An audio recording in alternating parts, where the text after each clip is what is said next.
আপোনাৰ দলৰ নাম ৰাইজৰ দলৰ নাম নথৈ মিয়া মুছলমান দলৰ নাম থক মিয়া লংগি পিন্ধক আৰু দাড়ি টুপি পাঞ্জাবী লগাই আপুনি এবাৰ কওক যে মোক মিয়া নিচিনা লাগিছে নেকি আৰু আপোনাৰ পত্নীকো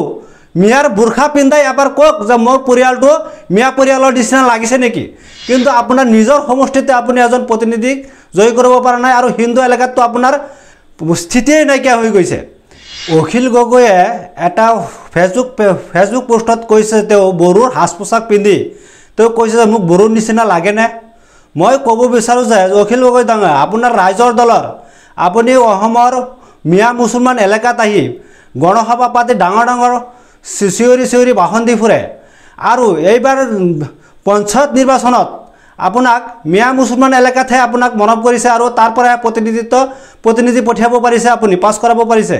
কিন্তু আপোনাৰ নিজৰ সমষ্টিতে আপুনি এজন প্ৰতিনিধিক জয় কৰিব পৰা নাই আৰু হিন্দু এলেকাততো আপোনাৰ স্থিতিয়ে নাইকিয়া হৈ গৈছে এই ক্ষেত্ৰত মই ক'ব বিচাৰোঁ যে মিয়া মানুহৰ মৰমৰ প্ৰতি আপুনি সঁহাৰি জনাই আপোনাৰ দলৰ নাম ৰাইজৰ দলৰ নাম নথৈ মিয়া মুছলমান দলৰ নাম থক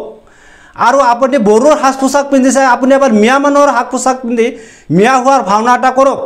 মিয়া লংগি পিন্ধক আৰু দাড়ি টুপি পাঞ্জাবী লগাই আপুনি এবাৰ কওক যে মোক মিয়া নিচিনা লাগিছে নেকি আৰু আপোনাৰ পত্নীকো